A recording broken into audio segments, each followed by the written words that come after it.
ਸਨਮਾਨਯੋਗ ਗੁਰੂ ਨਿਵਾਜੀ ਸਾਧ ਸੰਗਤ ਜੀਓ, ਪਿਛਲੇ ਐਤਵਾਰ ਆਪਾਂ ਗੁਰਬਾਣੀ ਸਿਰਲੇਖਾਂ ਉੱਤੇ ਗੱਲ ਕਰ ਰਹੇ ਸੀ ਤੇ ਉਸ ਸੰਬੰਧ ਵਿੱਚ ਆਪਾਂ ਇਹ 3 ਸਿਰਲੇਖ ਸਮਝਣ ਦਾ ਯਤਨ ਕੀਤਾ ਸੀ, ਜਿਸ ਵਿੱਚ ਕੁਚੱਜੀ, ਸੁਚੱਜੀ ਅਤੇ ਗੁਣਵੰਤੀ ਇਹ 3 ਸਿਰਲੇਖ ਸਨ, ਜਿਨ੍ਹਾਂ ਦਾ ਸੰਖੇਪ ਜਿਹਾ ਭਾਵ ਸੀ ਕਿ ਅਸੀਂ ਸਾਰੇ ਹੀ ਜਿੰਨੇ ਜੀਵ ਇਸ ਸੰਸਾਰ ਵਿੱਚ ਵਾਹਿਗੁਰੂ ਜੀ ਦੇ ਹੁਕਮ ਦੁਆਰਾ ਪੈਦਾ ਹੋਏ ਹਾਂ, ਅਸੀਂ ਸਭ ਜੀਵ ਰੂਪ ਇਸਤਰੀਆਂ ਹਾਂ ਤੇ ਸਾਡਾ ਮਾਲਕ ਪ੍ਰਭੂ ਹੈ। ਜਿਹੜੀਆਂ ਜੀਵ ਰੂਪ ਇਸਤਰੀਆਂ ਆਪਣੇ ਮਾਲਕ, ਆਪਣੇ ਕੰਤ, ਆਪਣੇ ਸੁਆਮੀ ਵਾਹਿਗੁਰੂ ਜੀ ਨੂੰ ਹਮੇਸ਼ਾ ਯਾਦ ਰੱਖਦੀਆਂ ਨੇ, ਜ਼ਿੰਦਗੀ ਵਿੱਚ ਚੰਗੇ ਕਰਮ ਕਰਦੀਆਂ ਨੇ, ਉੱਚਾ ਤੇ ਸੁੱਚਾ ਆਚਾਰ ਤੇ ਵਿਵਹਾਰ ਰੱਖਦੀਆਂ ਨੇ, ਉਹ ਸੁਚੱਜੀਆਂ ਹਨ, ਉਹ ਗੁਣਵਾਨ ਹਨ। ਤੇ ਜਿਹੜੀਆਂ ਜੀਵ ਰੂਪ ਇਸਤਰੀਆਂ ਇਸ ਦੇ ਉਲਟ ਚੱਲਦੀਆਂ ਨੇ, ਉਹ ਕੁਚੱਜੀਆਂ ਹਨ। ਉਹਨਾਂ ਨੂੰ ਕੋਈ ਚੱਜ ਆਚਾਰ ਨਹੀਂ ਜੀਵਨ ਜਿਉਣ ਦਾ। ਸਾਨੂੰ ਗੁਰੂ ਸਾਹਿਬ ਨੇ ਇਹ ਦੱਸਿਆ ਸੀ ਕਿ ਅਸੀਂ ਕਿਹੜੇ-ਕਿਹੜੇ ਗੁਣ ਧਾਰਨ ਕਰਨੇ ਨੇ ਤੇ ਕਿਹੜਿਆਂ ਅਵਗੁਣਾਂ ਦਾ ਤਿਆਗ ਕਰਨਾ ਹੈ। ਭਾਵੇਂ ਇਹ ਲਾਵਾਂ ਸਿਰਲੇਖ ਨਹੀਂ ਹੈ ਗੁਰੂ ਗ੍ਰੰਥ ਸਾਹਿਬ ਜੀ ਦੇ ਅੰਦਰ, ਪਰ ਇਹ ਲਾਵਾਂ ਦਾ ਸਿਰਲੇਖ ਮਾਨੋ ਸਿੱਖ ਸਮਾਜ ਦੇ ਅੰਦਰ ਬਣ ਚੁੱਕਾ ਹੈ। ਇਹ ਇੱਕ ਸ਼ੰਤ ਹੈ ਸ੍ਰੀ ਗੁਰੂ ਰਾਮਦਾਸ ਮਹਾਰਾਜ ਜੀ ਦਾ ਉਚਾਰਿਆ ਹੋਇਆ, ਜੋ ਰਾਗ ਸੂਹੀ ਵਿੱਚ ਸ੍ਰੀ ਗੁਰੂ ਗ੍ਰੰਥ ਸਾਹਿਬ ਜੀ ਦੇ ਪਾਵਨ ਪੰਨਾ ਨੰਬਰ 773 ਤੋਂ ਸ਼ੁਰੂ ਹੋ ਕੇ ਤੇ 774 ਤੱਕ ਚੱਲਦਾ ਹੈ। ਇਸ ਛੰਤ ਦੇ 4 ਬੰਦ ਹਨ, ਜਿਨ੍ਹਾਂ ਨੂੰ ਅੱਜ ਕੱਲ੍ਹ 4 ਲਾਵਾਂ ਆਖਿਆ ਜਾਂਦਾ ਹੈ। ਸੋ ਆਪਾਂ ਇਹਨਾਂ ਲਾਵਾਂ ਦੇ ਸੰਬੰਧ ਵਿੱਚ 2 ਚੀਜ਼ਾਂ ਸਮਝਣੀਆਂ ਨੇ। ਇੱਕ ਤਾਂ ਇਹ ਕਿ ਇਹ ਪਵਿੱਤਰ ਗੁਰਬਾਣੀ ਸਾਨੂੰ ਸੰਸਾਰ ਨਾਲ ਜੋੜਦੀ ਏ। ਦੂਸਰਾ ਇਹ ਕਿ ਇਹ ਗੁਰਬਾਣੀ ਸਾਨੂੰ ਨਿਰੰਕਾਰ ਨਾਲ ਵੀ ਜੋੜਦੀ ਏ। ਗੁਰਬਾਣੀ ਦਾ ਮੁੱਖ ਨਿਸ਼ਾਨਾ ਸਾਨੂੰ ਜੀਵਾਂ ਨੂੰ, ਜੋ ਅਸੀਂ ਰੱਬ ਜੀ ਨਾਲੋਂ ਵਿਛੜੇ ਹੋਏ ਹਾਂ, ਰੱਬ ਨਾਲ ਜੋੜਨਾ ਹੈ। ਲੇਕਿਨ ਰੱਬ ਨਾਲ ਜੁੜਨ ਵਾਸਤੇ ਸਾਨੂੰ ਕੋਈ ਚੰਗਾ ਚੱਜ ਆਚਾਰ ਵੀ ਚਾਹੀਦਾ ਹੈ। ਸੰਸਾਰ ਵਿੱਚ ਜ਼ਿੰਦਗੀ ਜਿਉਣ ਲਈ ਸਾਨੂੰ ਇੱਕ ਚੰਗੇ ਸੰਸਾਰੀ ਤੇ ਗ੍ਰਸਤੀ ਵੀ ਹੋਣਾ ਚਾਹੀਦਾ ਹੈ। ਗੁਰਬਾਣੀ ਸਾਨੂੰ ਇਹ ਦੋਵੇਂ ਹੀ ਚੀਜ਼ਾਂ ਸਮਝਾਉਂਦੀ ਹੈ। ਗੁਰੂ ਸਾਡੇ ਦਰਮਿਆਨ ਇੱਕ ਵਿਚੋਲੇ ਦਾ ਕੰਮ ਕਰਦਾ ਹੈ, ਜੋ ਸਾਨੂੰ ਸੰਸਾਰ ਵਿੱਚ ਕਿਵੇਂ ਜਿਉਣਾ ਇਹ ਵੀ ਸਮਝਾਉਂਦਾ ਹੈ ਤੇ ਅਸੀਂ ਨਿਰੰਕਾਰ ਜੀ ਦੇ ਨਾਲ ਕਿਵੇਂ ਜੁੜਨਾ ਹੈ ਇਹ ਵੀ ਸਿੱਖਿਆ ਦਿੰਦਾ ਹੈ। ਸੋ ਲਾਵਾਂ ਦਾ ਪਾਠ ਇਹ ਸਾਨੂੰ ਨਿਰੰਕਾਰ ਨਾਲ ਤੇ ਸੰਸਾਰ ਨਾਲ ਕਿਵੇਂ ਜੋੜਦਾ ਹੈ, ਇਹਦੇ ਤੇ ਅੱਜ ਆਪਾਂ ਵਿਚਾਰ ਸਾਂਝੇ ਕਰਨੇ ਹਨ। ਪਹਿਲਾਂ ਆਪਾਂ ਇਹ ਸਮਝਦੇ ਹਾਂ ਕਿ ਸਾਨੂੰ ਸੰਸਾਰ ਨਾਲ ਇਹ ਲਾਵਾਂ ਦਾ ਪਾਠ ਕਿਵੇਂ ਜੋੜਦਾ ਹੈ। ਪੁਰਾਣੇ ਸਮੇਂ ਵਿੱਚ ਤੇ ਅੱਜ ਵੀ ਹਿੰਦੁਸਤਾਨ ਦੇ ਅੰਦਰ ਖਾਸ ਕਰਕੇ ਹਿੰਦੂ ਸਮਾਜ ਵਿੱਚ ਅਗਨੀ ਦੀ ਪੂਜਾ ਕੀਤੀ ਜਾਂਦੀ ਹੈ। ਜਦੋਂ ਉਹ ਕਿਸੇ ਆਪਣੇ ਬੱਚਿਆਂ ਦੇ ਵਿਆਹ ਕਰਦੇ ਨੇ ਤੇ ਉਹ ਅਗਨੀ ਦੇ ਦੁਆਲੇ ਲਾਵਾਂ ਕਰਾਉਂਦੇ ਨੇ, ਫੇਰੇ ਕਰਾਉਂਦੇ ਨੇ। ਗੁਰੂ ਸਾਹਿਬ ਜੀ ਨੇ ਸਾਨੂੰ ਇਹ ਗੱਲ ਸਮਝਾਈ ਕਿ ਅਸੀਂ ਕਦੇ ਵੀ ਤੇ ਕਿਸੇ ਵਕਤ ਵੀ ਪਰਮਾਤਮਾ ਦੀ ਪੂਜਾ ਨੂੰ ਛੱਡ ਕੇ ਹੋਰ ਕਿਸੇ ਦੇਵੀ ਦੇਵਤੇ ਦੀ, ਕਿਸੇ ਰੁੱਖ ਦਰਖਤ ਦੀ, ਕਿਸੇ ਪਸ਼ੂ ਪੰਛੀ ਦੀ, ਜਾਂ ਜਿਹੜੇ ਇਹ 5 ਤੱਤ ਨੇ ਜਿਨ੍ਹਾਂ ਵਿੱਚੋਂ ਅਗਨੀ ਵੀ ਇੱਕ ਤੱਤ ਹੈ, ਤੇ ਇਸ ਤਰ੍ਹਾਂ ਆਖੀਏ ਵੀ ਇਹਨਾਂ ਤੱਤਾਂ ਆਦਿਕ ਦੀ ਪੂਜਾ ਨਹੀਂ ਕਰਨੀ, ਸਗੋਂ ਉਸ ਮਹਾਂ ਤੱਤ ਦੀ ਪੂਜਾ ਕਰਨੀ ਹੈ ਜਿਹਦੇ ਵਿੱਚੋਂ ਇਹ ਸਾਰੇ ਤੱਤ ਪੈਦਾ ਹੁੰਦੇ ਨੇ, ਜਿਹਦੇ ਵਿੱਚੋਂ ਆਪਾਂ ਵੀ ਪੈਦਾ ਹੋਏ ਹਾਂ। ਉਸੇ ਦੀ ਹੀ ਪੂਜਾ ਕਰਨੀ, ਕਿਸੇ ਹੋਰ ਦੀ ਨਹੀਂ ਕਰਨੀ। ਸੋ ਗੁਰੂ ਸਾਹਿਬ ਨੇ ਸਾਨੂੰ ਇੱਕ ਬੜੀ ਸੁਚੱਜੀ ਸੇਧ ਬਖਸ਼ੀ ਕਿ ਜਦੋਂ ਤੁਸੀਂ ਆਪਣੇ ਬੱਚੇ ਬੱਚੀਆਂ ਦੇ ਆਨੰਦ ਕਾਰਜ ਜਾਂ ਵਿਆਹ ਕਰੋ, ਉਦੋਂ ਗੁਰਬਾਣੀ ਦਾ ਸਹਾਰਾ ਲਵੋ। ਗੁਰਬਾਣੀ ਦਾ ਆਸਰਾ ਲੈ ਕੇ ਅਸੀਂ ਇਹ ਆਪਣੇ ਬੱਚਿਆਂ ਦੇ ਕਾਰਜ ਕਰੀਏ। ਗੁਰਬਾਣੀ ਵਿੱਚ ਉਸ ਵਕਤ ਉਹਨਾਂ ਬੱਚਿਆਂ ਨੂੰ ਇਹ ਬਾਖੂਬੀ ਸਮਝਾਇਆ ਜਾਂਦਾ ਹੈ ਕਿ ਤੁਸੀਂ ਸੰਸਾਰ ਦੇ ਵਿੱਚ ਇੱਕ ਚੰਗੇ ਗ੍ਰਸਤੀ ਕਿਵੇਂ ਬਣ ਸਕਦੇ ਹੋ, ਤੇ ਚੰਗੇ ਗ੍ਰਸਤੀ ਹੋਣ ਦੇ ਨਾਲ ਨਾਲ ਤੁਸੀਂ ਇਸ ਗ੍ਰਸਤ ਵਿੱਚ ਰਹਿੰਦੇ ਹੋਏ ਕਿਸ ਤਰ੍ਹਾਂ ਪਰਮਾਤਮਾ ਵਾਹਿਗੁਰੂ ਜੀ ਦੇ ਨਾਲ ਜੁੜ ਸਕਦੇ ਹੋ।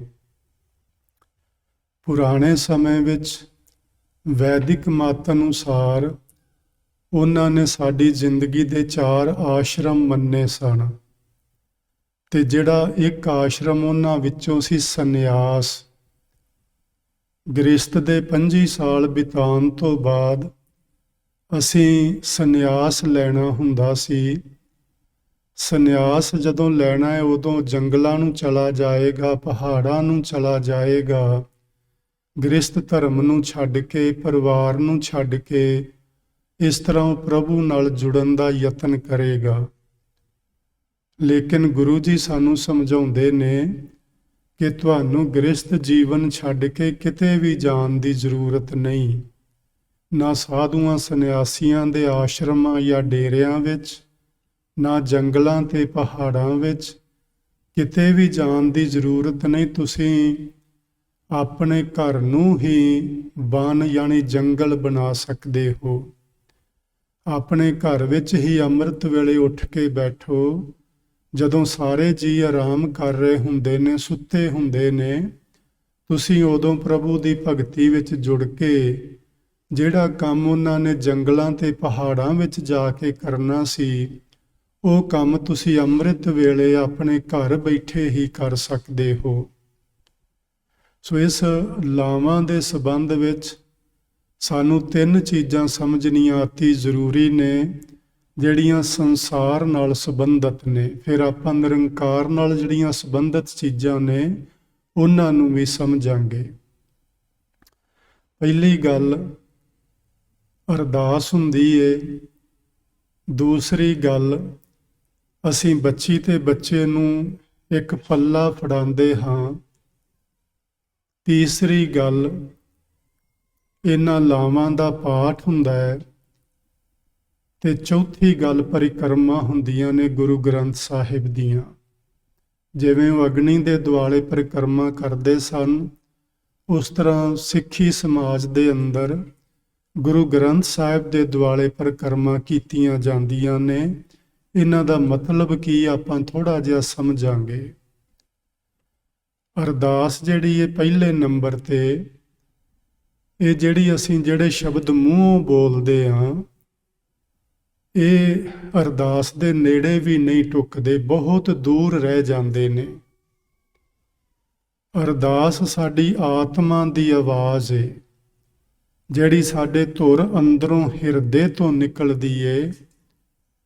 ਤੇ ਜਦੋਂ ਸਾਡੇ ਧੁਰ ਅੰਦਰੋਂ ਹਿਰਦੇ ਤੋਂ ਵਾਹਿਗੁਰੂ ਜੀ ਦੇ ਲਈ ਕੁਝ ਵੀ ਪੁਕਾਰ ਨਿਕਲੇ ਤੇ ਪ੍ਰਮਾਤਮਾ ਉਸ ਨੂੰ ਉਸੇ ਵਕਤ ਹੀ ਸੁਣਦਾ ਹੈ। ਹੁਣੇ ਆਪਾਂ ਸ਼ਬਦ ਸੁਣ ਰਹੇ ਸਾਂ, ਜੋ ਜੋ ਕਹਿ ਠਾਕੁਰ ਪਹਿ ਸੇਵਕ, ਤਤਕਾਲ ਹੋਏ ਆਵੈ।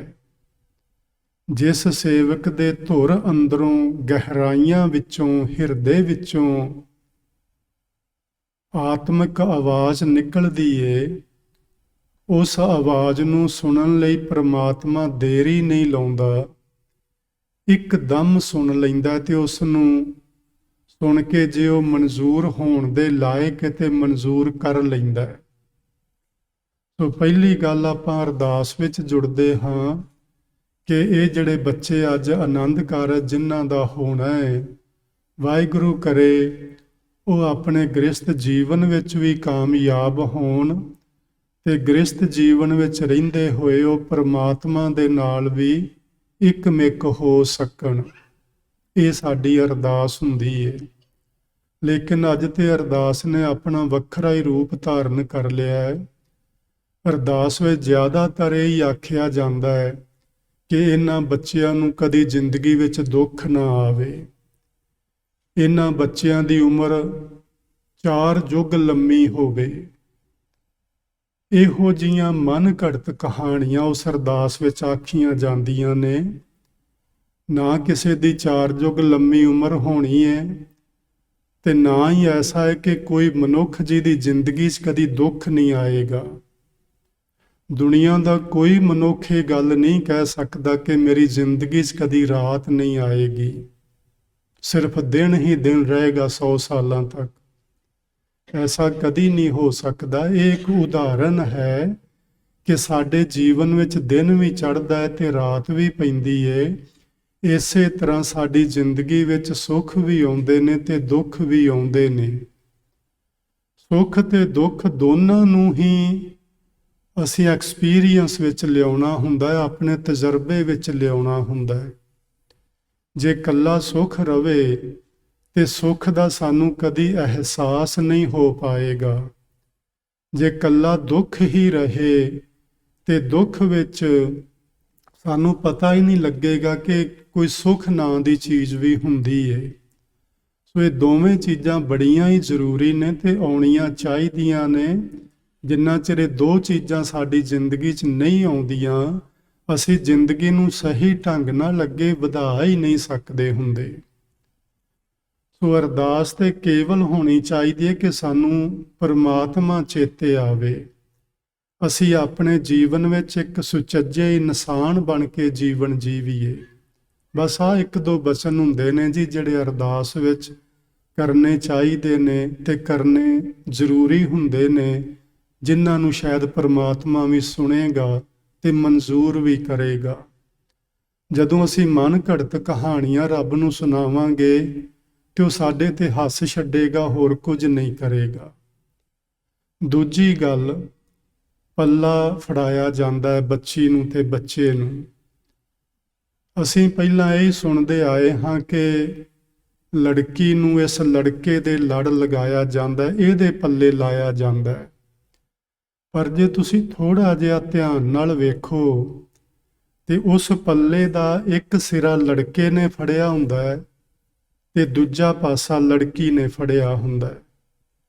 ਅਸੀਂ ਇਸ ਤਰ੍ਹਾਂ ਕਹਿ ਸਕਦੇ ਹਾਂ ਕਿ ਉਹ ਦੋਵੇਂ ਹੀ ਇੱਕ ਪੱਲੇ ਨਾਲ ਲਗਾਏ ਗਏ ਨੇ, ਜਿਸ ਦਾ ਮਤਲਬ ਹੈ ਕਿ ਅੱਜ ਤੋਂ ਇਹ ਲੜਕੀ ਤੇ ਇਹ ਲੜਕਾ ਆਪਣੀ ਤਾਜ਼ ਜ਼ਿੰਦਗੀ ਪਤੀ ਤੇ ਪਤਨੀ ਦੇ ਰੂਪ ਵਿੱਚ ਬਿਤਾਉਣਗੇ। ਇਸ ਦਾ ਮਤਲਬ ਸਿਰਫ ਇੰਨਾ ਹੁੰਦਾ ਹੈ, ਇਹ ਜ਼ਰੂਰੀ ਨਹੀਂ ਕਿ ਲੜਕੀ ਨੂੰ ਉਹਦੇ ਲੜਕੇ ਦੇ ਪੱਲੇ ਲਾਇਆ ਗਿਆ ਹੈ ਜਾਂ ਲੜਕੇ ਨੂੰ ਲੜਕੀ ਦੇ ਪੱਲੇ ਲਾਇਆ ਗਿਆ ਹੈ। ਐਸਾ ਕੁਝ ਨਹੀਂ। ਸਿੱਖੀ ਵਿੱਚ ਔਰਤ ਤੇ ਮਰਦ ਦੋਵੇਂ ਬਰਾਬਰ ਮੰਨੇ ਜਾਂਦੇ ਨੇ ਤੇ ਦੋਵਾਂ ਨੂੰ ਬਰਾਬਰ ਦਾ ਅਧਿਕਾਰ ਗੁਰਮਤਿ ਦਿੰਦੀ ਹੈ, ਗੁਰੂ ਸਾਹਿਬ ਨੇ ਦਿੱਤਾ ਹੈ। ਤੇ ਸਾਨੂੰ ਕਦੇ ਨਹੀਂ ਚਾਹੀਦਾ ਕਿ ਕਿਸੇ ਦੇ ਨਾਲ ਅਸੀਂ ਛੋਟਾ ਮੋਟਾ ਥੋੜ੍ਹਾ ਜਿਹਾ ਵੀ ਵਿਤਕਰਾ ਕਰੀਏ, ਕਦੀ ਨਹੀਂ ਕਰਨਾ ਚਾਹੀਦਾ। ਸੋ ਦੋਵੇਂ ਇੱਕ ਦੂਜੇ ਦੇ ਪੱਲੇ ਲਾਏ ਜਾਂਦੇ ਨੇ। ਭਾਈ ਅੱਜ ਤੋਂ ਬੱਚਿਓ ਤੁਸੀਂ ਸਾਰੀ ਜ਼ਿੰਦਗੀ ਪਤੀ ਪਤਨੀ ਦੇ ਰੂਪ ਵਿੱਚ ਸੁੱਖ ਅਤੇ ਦੁੱਖ, ਖੁਸ਼ੀ ਅਤੇ ਗਮੀ, ਇਹੋ ਜਿਹੇ ਸਮੇਂ ਵਿੱਚ ਇੱਕ ਦੂਜੇ ਦਾ ਸਾਥ ਦੇਣਾ ਹੈ, ਇੱਕ ਦੂਜੇ ਦੇ ਨਾਲ ਪਿਆਰ ਨਾਲ ਜ਼ਿੰਦਗੀ ਨੂੰ ਅੱਗੇ ਵਧਾਉਣਾ ਹੈ। ਤੀਸਰੇ ਨੰਬਰ ਤੇ ਅਸੀਂ ਲਾਵਾਂ ਦਾ ਪਾਠ ਕਰਦੇ ਹਾਂ। ਲਾਵਾਂ ਦੇ ਪਾਠ ਵਿੱਚ ਪਹਿਲੀ ਗੱਲ ਹੀ ਆਉਂਦੀ ਹੈ ਕਿ ਕਰਮ ਦਿਰੜਾਇਆ ਬਲਰਾਮ ਜੀਓ, ਪ੍ਰਵਿਰਤੀ ਕਰਮ। ਪ੍ਰਵਿਰਤੀ ਕਰਮ ਦਾ ਮਤਲਬ ਹੁੰਦਾ ਹੈ ਸੰਸਾਰ ਵਿੱਚ ਮਨ ਨੂੰ ਲਗਾਉਣਾ ਜਾਂ ਕਰਮਾਂ ਵਿੱਚ ਮਨ ਨੂੰ ਲਗਾਉਣਾ। ਇਹਦੇ ਉਲਟ ਹੁੰਦਾ ਹੈ ਨਿਰਵਿਰਤੀ ਕਰਮ, ਸੰਸਾਰ ਨੂੰ ਤੇ ਸੰਸਾਰਕ ਕਾਰਜਾਂ ਨੂੰ ਛੱਡਣ ਦੀ ਕਿਰਿਆ। ਇਸ ਨੂੰ ਵੀ ਆਪਾਂ ਥੋੜਾ ਹੋਰ ਡਿਟੇਲ ਵਿੱਚ ਸਮਝਾਂਗੇ ਕਿ ਦੋਵੇਂ ਚੀਜ਼ਾਂ ਕੀ ਨੇ। ਇਸ ਗੁਰਬਾਣੀ ਦੇ ਪਾਠ ਰਾਹੀਂ ਬੱਚਿਆਂ ਨੂੰ ਸਮਝਾਇਆ ਜਾਂਦਾ ਹੈ ਕਿ ਤੁਸੀਂ ਸੰਸਾਰ ਵਿੱਚ ਰਹਿੰਦਿਆਂ, ਗ੍ਰਸਥ ਜੀਵਨ ਵਿੱਚ ਰਹਿੰਦਿਆਂ ਕਿਸ ਤਰ੍ਹਾਂ ਗ੍ਰਸਥੀ ਦੇ ਸਾਰੇ ਹੀ ਕਰਮਾਂ ਨੂੰ ਕਰਨਾ ਹੈ, ਕੋਈ ਵੀ ਕਰਮ ਨਹੀਂ ਤਿਆਗਣਾ, ਲੇਕਿਨ ਉਹਦੇ ਨਾਲ ਨਾਲ ਨਿਰਵਿਰਤੀ ਕਰਮ ਨੂੰ ਵੀ ਧਾਰਨ ਕਰਨਾ ਹੈ। ਯਾਨੀ ਇਹਨਾਂ ਧੰਦਿਆਂ ਵਿੱਚ ਹੀ ਨਹੀਂ ਉਲਝ ਕੇ ਰਹਿ ਜਾਣਾ, ਥੋੜਾ ਸਮਾਂ ਪ੍ਰਭੂ ਪਤੀ ਲਈ ਵੀ ਕੱਢਣਾ ਹੈ। ਫਿਰ ਅਸੀਂ ਚੌਥੇ ਨੰਬਰ ਤੇ ਕਰਦੇ ਹਾਂ ਪਰਿਕਰਮਾ ਗੁਰੂ ਗ੍ਰੰਥ ਸਾਹਿਬ ਜੀ ਦੀਆਂ। ਗੁਰੂ ਗ੍ਰੰਥ ਸਾਹਿਬ ਜੀ ਦੀਆਂ ਪਰਿਕਰਮਾ ਕਰਨ ਦਾ ਹੋਰ ਕੋਈ ਮਤਲਬ ਨਹੀਂ ਹੁੰਦਾ, ਇੱਕੋ ਹੀ ਮਤਲਬ ਹੁੰਦਾ ਕਿ ਗੁਰਬਾਣੀ ਸਾਡੇ ਜੀਵਨ ਦਾ ਧੁਰਾ ਹੈ, ਕੇਂਦਰ ਹੈ। ਜਿਵੇਂ ਕੋਈ ਵੀ ਪਹੀਆ ਕਿਸੇ ਧੁਰੇ ਦੇ ਦੁਆਲੇ ਹੀ ਘੁੰਮ ਸਕਦਾ, ਉਹਦੇ ਵਿੱਚੋਂ ਧੁਰੇ ਨੂੰ ਪਾਸੇ ਕਰ ਲਿਆ ਜਾਏ ਤੇ ਪਹੀਆ 4 ਕਦਮ ਵੀ ਅੱਗੇ ਨਹੀਂ ਜਾਏਗਾ, ਥੱਲੇ ਡਿੱਗ ਜਾਏਗਾ। ਗੁਰਬਾਣੀ ਸਾਡੇ ਜੀਵਨ ਦਾ ਧੁਰਾ ਹੋਣਾ ਚਾਹੀਦਾ, ਜਿਹਦੇ ਦੁਆਲੇ ਸਾਡਾ ਸਮੁੱਚਾ ਜੀਵਨ ਘੁੰਮਣਾ ਚਾਹੀਦਾ। ਗੁਰਬਾਣੀ ਨੂੰ ਛੱਡ ਕੇ, ਮਹਾਂਪੁਰਸ਼ਾਂ ਦੇ ਬਚਨਾਂ ਨੂੰ ਛੱਡ ਕੇ ਅਸੀਂ ਕਿਤੇ ਵੀ ਬਾਹਰ ਨਾ ਜਾਈਏ। ਸੋ ਇਹ ਹੁੰਦਾ ਜੀ ਪਰਿਕਰਮਾ ਦਾ ਮਤਲਬ। ਪਰਿਕਰਮਾ ਦਾ ਮਤਲਬ ਇਹ ਨਹੀਂ ਕਿ ਇਹਨਾਂ ਬੱਚਿਆਂ ਨੂੰ 4 ਭਵਾਂਟਲੀਆਂ ਦਵਾ ਦਿਓ ਤੇ ਮੰਨ ਲਿਆ ਇਹ ਵਿਆਹੇ ਗਏ ਨੇ, ਐਸਾ ਕੁਝ ਨਹੀਂ ਹੁੰਦਾ। ਇਹਨਾਂ ਦੇ ਜਿਹੜੇ ਅਰਥ ਨੇ ਬੜੇ ਡੂੰਘੇ ਨੇ ਕਿ ਅਸੀਂ ਕਦੇ ਵੀ, ਜਿਵੇਂ ਨਹੀਂ ਅਖਬਾਰਾਂ ਵਿੱਚ ਤੁਸੀਂ ਵੇਖਦੇ ਪੀਰ ਬਾਬਿਆਂ ਦੀਆਂ ਐਡਸ ਲੱਗੀਆਂ ਹੁੰਦੀਆਂ ਨੇ, ਸਾਡੇ ਕੋਲ ਆਓ ਤੁਹਾਨੂੰ ਜ਼ਿੰਦਗੀ ਸਾਰੇ ਹੀ ਸੁੱਖ ਮਿਲ ਜਾਣਗੇ, ਤੇ ਉਹ ਕ੍ਰੈਡਿਟ ਕਾਰਡ ਤੇ ਪੈਸੇ ਚਾਰਜ ਕਰ ਲੈਂਦੇ ਨੇ ਤੇ ਮੁੜ ਕੇ ਤੁਸੀਂ ਕੌਣ ਤੇ ਮੈਂ ਕੌਣ, ਕਿੰਨੇ ਸੁੱਖ ਵੇਖੇ ਨੇ। ਮੜੀਆਂ ਮਸਾਣਾਂ ਤੇ ਨਹੀਂ ਜਾਣਾ, ਕਬਰਾਂ ਨੂੰ ਮੱਥੇ ਨਹੀਂ ਟੇਕਣੇ, ਜੋਤਾਂ ਨਹੀਂ ਜਗਾਉਣੀਆਂ, ਇਹੋ ਜਿਹੇ ਕਰਮ ਕਾਂਡ ਨਹੀਂ ਕਰਨੇ। ਇਹ ਸਾਨੂੰ ਪਰਿਕਰਮਾ ਸਮਝਾਉਂਦੀਆਂ ਨੇ ਕਿ ਤੁਹਾਡਾ ਸਮੁੱਚਾ ਜੀਵਨ ਇਹ ਗੁਰਬਾਣੀ ਦੇ ਚੌਗਿਰਦੇ ਰਹਿਣਾ ਚਾਹੀਦਾ ਹੈ। ਜ਼ਿੰਦਗੀ ਵਿੱਚ ਸੁੱਖ ਮਿਲੇ ਤਾਂ ਵੀ ਤੁਸੀਂ ਗੁਰੂ ਸਾਹਿਬ ਦੇ ਕੋਲ, ਗੁਰੂ ਮਹਾਰਾਜ ਦਾ ਸ਼ੁਕਰਾਨਾ ਕਰਨ ਲਈ ਆਓ। ਜ਼ਿੰਦਗੀ ਵਿੱਚ ਕੋਈ ਦੁੱਖ ਆਵੇ ਤਾਂ ਵੀ ਗੁਰੂ ਮਹਾਰਾਜ ਕੋਲ ਆਓ ਤੇ ਗੁਰਬਾਣੀ ਵਿੱਚੋਂ ਸਿੱਖਿਆ ਲਵੋ ਕਿ ਇਸ ਦੁੱਖ ਦੀ ਘੜੀ ਵਿੱਚ ਅਸੀਂ ਰੱਬ ਜੀ ਦੇ ਨਾਲ ਕਿਵੇਂ ਜੁੜ ਕੇ ਰਹਿਣਾ ਹੈ ਤੇ ਇਸ ਦੁੱਖ ਦੀ ਘੜੀ ਵਿੱਚੋਂ ਅੱਗੇ ਨਿਕਲਣਾ ਕਿਵੇਂ ਹੈ। ਇਹ ਨਹੀਂ ਕਿਹਾ ਜਾਂਦਾ ਕਿ ਦੁੱਖ ਆਏਗਾ ਹੀ ਨਹੀਂ ਗੁਰਦੁਆਰੇ ਆਉਣ ਵਾਲਿਆਂ ਨੂੰ, ਇਹ ਸਾਰਾ ਹੀ ਝੂਠ ਹੈ ਜੀ। ਇਸ ਤਰ੍ਹਾਂ ਕੁਝ ਵੀ ਨਹੀਂ ਹੁੰਦਾ। ਦੁੱਖ ਤੇ ਸੁੱਖ ਦੋਏ ਦਰ ਕੱਪੜੇ ਪਹਿਰੇ ਜਾਏ ਮਨੁੱਖ। ਇਹ ਸੁੱਖ ਦੁੱਖ ਇਸ ਤਰ੍ਹਾਂ ਨੇ ਜਿਵੇਂ ਕੱਪੜੇ ਅਸੀਂ ਬਦਲਦੇ ਰਹਿੰਦੇ ਹਾਂ। ਕਿਸੇ ਵੇਲੇ ਸਾਡੇ ਜੀਵਨ ਵਿੱਚ ਸੁੱਖ ਆਉਂਦਾ ਹੈ, ਕਿਸੇ ਵੇਲੇ ਸਾਡੇ ਜੀਵਨ ਵਿੱਚ ਦੁੱਖ ਆਉਂਦਾ ਹੈ। ਦੁੱਖ ਦੀ ਘੜੀ ਵਿੱਚ ਗੁਰੂ ਕੋਲ ਆਉਣਾ ਤੇ ਉਹਦੇ ਕੋਲੋਂ ਸਲਾਹ ਲੈਣੀ ਕਿ ਸਾਨੂੰ ਦੱਸੋ ਇਸ ਦੁੱਖ ਦੀ ਘੜੀ ਵਿੱਚ ਸਾਨੂੰ ਕਿਸ ਤਰ੍ਹਾਂ ਵਿਚਰਨਾ ਚਾਹੀਦਾ, ਅਸੀਂ ਕਿਵੇਂ ਇਹਦੇ ਵਿੱਚੋਂ ਅੱਗੇ ਨਿਕਲ ਸਕਦੇ ਹਾਂ। ਸੋ ਇਹ ਜੀ ਪਰਿਕਰਮਾ ਨਾਲ ਸੰਬੰਧਿਤ ਨੇ ਸਾਰੀਆਂ ਚੀਜ਼ਾਂ। ਸੋ ਆਓ ਇਹ ਸੀ ਜਿਵੇਂ ਅਸੀਂ ਸਮਝਿਆ ਕਿ ਦੁਨੀਆ ਦੇ ਵਿੱਚ ਗ੍ਰਸਥ ਵਿੱਚ ਰਹਿੰਦਿਆਂ ਕਿਵੇਂ ਸੰਸਾਰ ਨਾਲ ਜੁੜ ਕੇ ਰਹਿਣਾ ਹੈ। ਗੁਰੂ ਰਾਮਦਾਸ ਮਹਾਰਾਜ ਜੀ ਨੇ ਜਦੋਂ ਇਹ 4 ਸ਼ੰਤ ਦੇ 4 ਬੰਦ ਉਚਾਰੇ ਤੇ ਉਸ ਤੋਂ ਬਾਅਦ ਇਹਨਾਂ 4 ਲਾਵਾਂ ਦੇ ਪਾਠ ਨੂੰ ਆਨੰਦ ਕਾਰਜ ਵਿੱਚ ਸ਼ਾਮਲ ਕਰ ਲਿਆ ਗਿਆ। ਸਿੱਖ ਰਹਿਤ ਮਰਿਆਦਾ ਵੀ ਇਹ ਗੱਲ ਕਹਿੰਦੀ ਏ, ਔਰ ਇਹ ਬੜਾ ਹੀ ਸੁਚੱਜਾ ਤਰੀਕਾ ਏ ਗੁਰਬਾਣੀ ਨਾਲ ਜੁੜ ਕੇ ਗ੍ਰਸਥ ਵਿੱਚ ਸ਼ਾਮਲ ਹੋਣ ਦਾ, ਗ੍ਰਸਥ ਵਿੱਚ ਪ੍ਰਵੇਸ਼ ਹੋਣ ਦਾ। ਸੋ ਆਓ ਹੁਣ ਅਸੀਂ ਅੱਗੇ ਸ਼ੁਰੂ ਕਰਦੇ ਹਾਂ।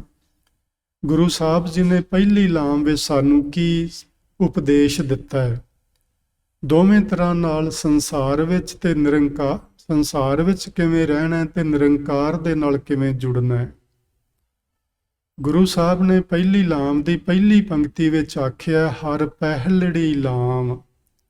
ਲਾਮ ਦਾ ਅਰਥ ਹੁੰਦਾ ਹੈ ਜੀ ਪਰਿਕਰਮਾ, ਫੇਰਾ, ਯਾਨੀ ਕਿਸੇ ਚੀਜ਼ ਦੇ ਦੁਆਲੇ ਇੱਕ ਘੇਰਾ ਕੱਟਣਾ, ਉਸ ਨੂੰ ਪਰਿਕਰਮਾ ਆਖਦੇ ਨੇ।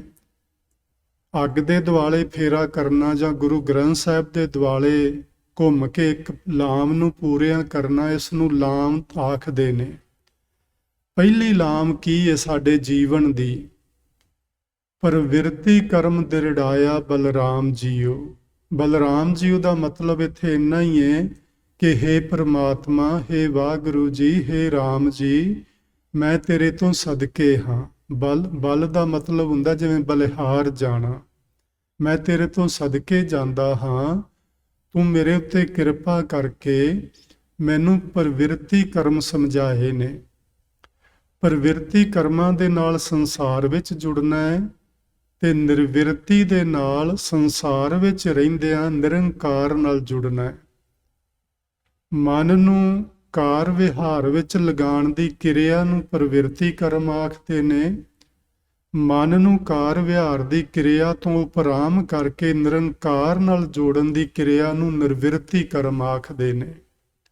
ਸੋ ਇਹ ਪਹਿਲੀ ਲਾਮ ਵਿੱਚ ਸਾਨੂੰ ਸਮਝਾਇਆ ਜਾਂਦਾ ਹੈ ਕਿ ਸਾਨੂੰ ਪ੍ਰਵਿਰਤ ਹੋਣਾ ਗੁਰੂ ਜੀ ਸਮਝਾਉਂਦੇ ਨੇ, ਤੇ ਕੱਲਾ ਸੰਸਾਰ ਵਿੱਚ ਜਾਂ ਗ੍ਰਸਥ ਦੇ ਧੰਦਿਆਂ ਵਿੱਚ ਹੀ ਪ੍ਰਵਿਰਤ ਨਹੀਂ ਹੋਣਾ, ਸਗੋਂ ਧਰਮ ਵਿੱਚ ਪ੍ਰਵਿਰਤ ਹੋਣਾ ਹੈ।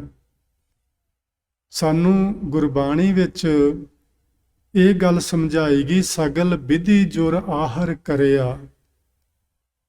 ਸਾਰੀਆਂ ਵਿਧੀਆਂ, ਜਿੰਨੀਆਂ ਵੀ ਚੰਗੀਆਂ ਵਿਧੀਆਂ ਮਹਾਂਪੁਰਸ਼ਾਂ ਨੇ ਦੱਸੀਆਂ ਨੇ ਸਾਨੂੰ ਜੀਵਨ ਜਿਉਣ ਦੀਆਂ ਤੇ ਵਾਹਿਗੁਰੂ ਜੀ ਦੇ ਨਾਲ ਜੁੜਨ ਦੀਆਂ। ਸਗਲ ਵਿਧੀ ਜੁਰ ਆਹਰ ਕਰਿਆ, ਤਜਿਓ ਸਗਲ ਅੰਦੇਸ਼ਾ। ਤੌਖਲਾ, ਫਿਕਰ, ਚਿੰਤਾਵਾਂ ਸਾਰੀਆਂ ਛੱਡ ਦਿੱਤੀਆਂ। ਕਾਰਜ ਸਗਲ ਆਰੰਭਿਓ ਘਰ ਕਾ, ਠਾਕੁਰ ਕਾ ਭਰੋਸਾ। ਵਾਹਿਗੁਰੂ ਜੀ ਦੇ ਭਰੋਸੇ ਤੇ, ਵਾਹਿਗੁਰੂ ਜੀ ਦੇ ਵਿਸ਼ਵਾਸ ਤੇ ਆਪਣੇ ਘਰ ਦਾ ਕਾਰਜ ਆਰੰਭ ਕੀਤਾ। ਕਾਰਜ ਸਾਡੇ ਘਰ ਦਾ ਹੈ ਜੀ। ਜਨ ਕਹਿ ਨਾਨਕ ਲਾਮ ਪਹਿਲੀ, ਆਰੰਭ ਕਾਜ ਰਚਾਇਆ।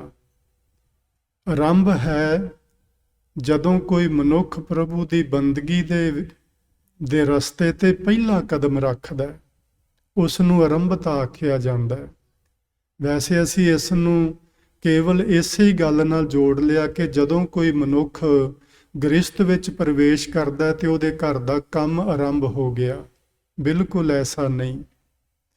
ਘਰ ਦਾ ਕੰਮ ਵੀ ਆਰੰਭ ਹੋਇਆ, ਗ੍ਰਸਥ ਦਾ ਕਾਰਜ ਵੀ ਆਰੰਭ ਹੋਇਆ, ਲੇਕਿਨ ਉਹਦੇ ਨਾਲ ਨਾਲ ਸਾਡਾ ਇੱਕ ਪਰਮਾਰਥ ਦਾ ਜਿਹੜਾ ਕਾਰਜ ਹੈ ਉਹ ਸਾਡਾ ਪਿੱਛੇ ਪਿਆ ਰਹਿ ਜਾਂਦਾ ਹੈ।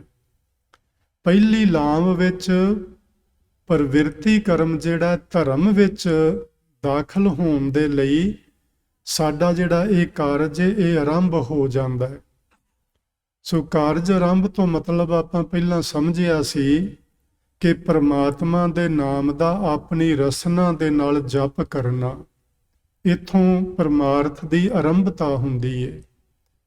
ਰਸਨਾ ਦੇ ਨਾਲ ਬੋਲ ਬੋਲ ਕੇ ਪ੍ਰਮਾਤਮਾ ਦੇ ਨਾਮ ਨੂੰ ਜਪਣਾ, ਇੱਥੋਂ ਜੀ ਕਾਰਜ ਆਰੰਭ ਹੁੰਦਾ। ਤੇ ਇਹ ਹੈ ਜਨ ਕਹਿ ਨਾਨਕ ਲਾਮ ਪਹਿਲੀ।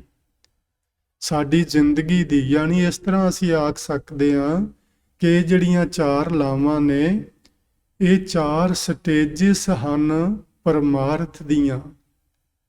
ਪਰਮਾਰਥ ਦੇ ਪਾਂਧੀ ਦੀਆਂ ਚਾਰ ਮਾਨਸਿਕ ਦਸ਼ਾ ਹਨ, ਚਾਰ ਅਵਸਥਾਵਾਂ ਹਨ। ਪਹਿਲੀ ਅਵਸਥਾ ਵਿੱਚ ਕਾਰਜ ਆਰੰਭ ਹੁੰਦਾ ਹੈ ਤੇ ਪ੍ਰਵਿਰਤ ਹੋਣਾ ਹੈ ਧਰਮ ਦੇ ਕਾਰਜਾਂ ਵਿੱਚ। ਧਰਮ ਦੇ ਕਾਰਜ ਨੇ ਚੰਗੇ ਕਰਮ ਕਰਨਾ, ਧਰਮ ਦੀ ਕਿਰਤ ਕਰਨਾ, ਲੋੜਵੰਦਾਂ ਦੀ ਸਹਾਇਤਾ ਕਰਨਾ, ਪਰਉਪਕਾਰ ਦੇ ਕੰਮ ਕਰਨਾ, ਸੱਚ ਦੇ ਆਧਾਰ ਤੇ ਜੀਵਨ ਜਿਉਣਾ ਤੇ ਸਭਨਾਂ ਨਾਲ ਪਿਆਰ ਕਰਨਾ। ਅਸੀਂ ਘਰ ਵਿੱਚ ਰਹਿੰਦੇ ਹਾਂ, ਕਈ ਵਾਰੀ ਵੇਖਿਆ ਜਾਂਦਾ ਹੈ ਕਿ ਬਾਹਰ ਤੇ ਅਸੀਂ ਲੋਕਾਂ ਨਾਲ ਪਿਆਰ ਕਰਦੇ ਹਾਂ, ਲੇਕਿਨ ਘਰ ਵਿੱਚ ਸਾਡੀ ਅਣਬਣ ਬਣੀ ਰਹਿੰਦੀ ਹੈ। ਥੋੜਾ ਜਿਹਾ ਯਤਨ ਕਰੀਏ ਇਸ ਚੀਜ਼ ਨੂੰ ਸਮਝਣ ਦਾ। ਜਿੰਨਾ ਚਿਰ ਅਸੀਂ ਕਿਸੇ ਇੱਕ ਵਿਅਕਤੀ ਨਾਲ ਵੀ, ਕਿਸੇ ਇੱਕ ਜੀਵ ਨਾਲ ਵੀ ਵਿਤਕਰਾ ਕਰਦੇ ਹਾਂ, ਨਫ਼ਰਤ ਕਰਦੇ ਹਾਂ, ਕਿਸੇ ਨਾਲ ਈਰਖਾ ਕਰਦੇ ਹਾਂ, ਤੇ ਭਾਵੇਂ ਬਾਕੀ 99 ਲੋਕਾਂ ਦੇ ਨਾਲ ਅਸੀਂ ਪਿਆਰ ਤੇ ਮੁਹੱਬਤ ਕਰਦੇ ਹਾਂ, ਪਰ ਜਿਹੜਾ ਤੁਸੀਂ ਇੱਕ ਨਾਲ ਨਫ਼ਰਤ ਕਰ ਰਹੇ ਹੋ, ਉਹ ਤੁਹਾਨੂੰ ਕਦੀ ਵੀ ਰੱਬ ਜੀ ਦੇ ਵਿੱਚ ਅਭੇਦ ਨਹੀਂ ਹੋਣ ਦੇਵੇਗੀ। ਇਹ ਪੱਕੀ ਗੱਲ ਹੈ ਜੀ। ਉਹਦੇ ਵਿੱਚ ਵੀ ਰੱਬ ਹੀ ਵਸਦਾ ਜਿਹਦੇ ਨਾਲ ਤੁਸੀਂ ਨਫ਼ਰਤ ਕਰਦੇ ਹੋ, ਜਿਹਨੂੰ ਤੁਸੀਂ ਪਿਆਰ ਨਹੀਂ ਕਰਦੇ, ਜਿਹਨੂੰ ਤੁਸੀਂ ਵੇਖਣਾ ਵੀ ਪਸੰਦ ਨਹੀਂ ਕਰਦੇ, ਉਹਦੇ ਵਿੱਚ ਵੀ ਉਹ ਹੀ ਪਰਮਾਤਮਾ ਹੈ ਜਿਹੜਾ ਬਾਕੀ ਦੇ 99 ਜੀਵਾਂ ਵਿੱਚ ਹੈ। ਸੋ ਇਹ ਗੱਲ ਸਮਝਣ ਵਾਲੀ ਹੈ। ਸਭਨਾਂ ਨਾਲ ਪਿਆਰ ਇੱਕੋ ਜਿਹਾ ਕਰਨਾ। ਹਾਂ, ਕਿਸੇ ਨਾਲ ਤੁਹਾਡੀ ਨਹੀਂ ਬਣਦੀ ਤੇ ਨਫ਼ਰਤ ਨਹੀਂ ਕਰਨੀ, ਪਾਸੇ ਹੋ ਜਾਓ। ਸਾਰੀ ਦੁਨੀਆ ਦੇ ਲੋਕਾਂ ਨਾਲ ਥੋੜੀ ਅਸੀਂ ਜੁੜੇ ਹੋਏ ਹਾਂ।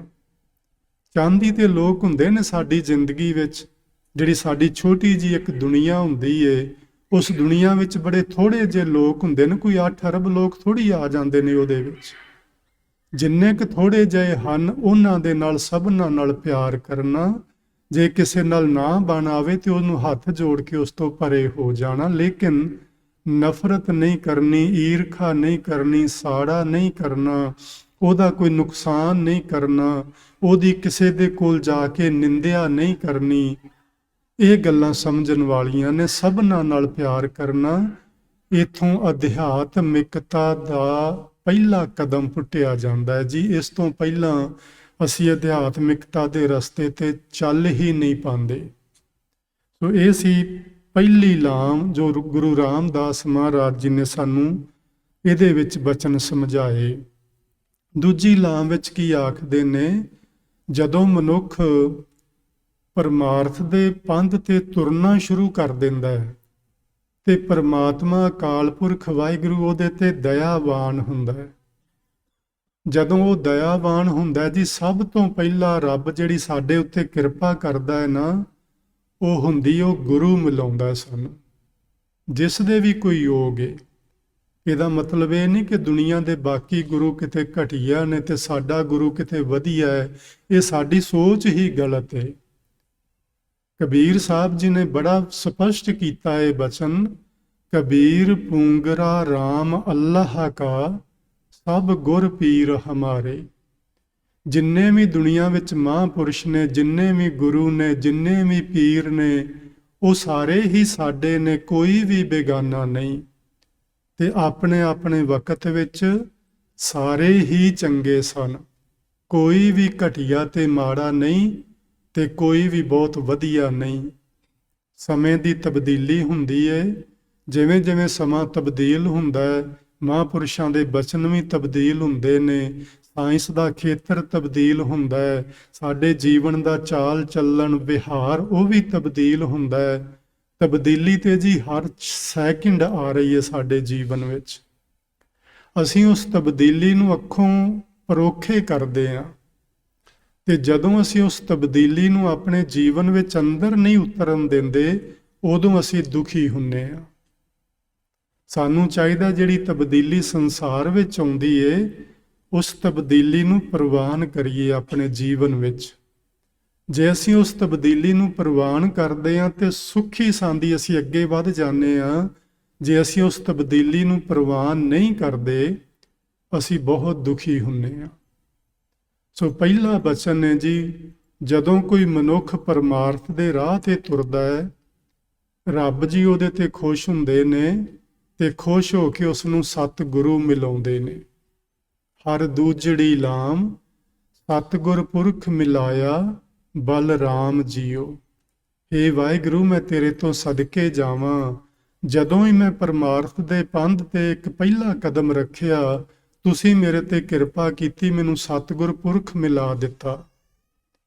ਉਸ ਸਤਿਗੁਰ ਪੁਰਖ ਨੇ ਮੈਨੂੰ ਅੱਗੇ ਕਿਵੇਂ ਪਰਮਾਰਥ ਦੇ ਰਾਹ ਤੇ ਤੁਰਨਾ ਹੈ ਤੇ ਗ੍ਰਸਤ ਵਿੱਚ ਕਿਵੇਂ ਵਿਚਰਨਾ ਹੈ, ਇਹ ਦੋਵੇਂ ਚੀਜ਼ਾਂ ਸਤਿਗੁਰੂ ਸਮਝਾਉਂਦਾ ਹੈ ਸਾਨੂੰ। ਕੋਈ ਇਹੋ ਜਿਹਾ ਦੁਨੀਆ ਵਿੱਚ ਸਤਿਗੁਰੂ ਨਹੀਂ ਜਿਹੜਾ ਤੁਹਾਨੂੰ ਇਹ ਦੋਵਾਂ ਚੀਜ਼ਾਂ ਨੂੰ ਬਰਾਬਰ ਰੱਖ ਕੇ ਨਾ ਸਿੱਖਿਆ ਦਿੰਦਾ ਹੋਵੇ।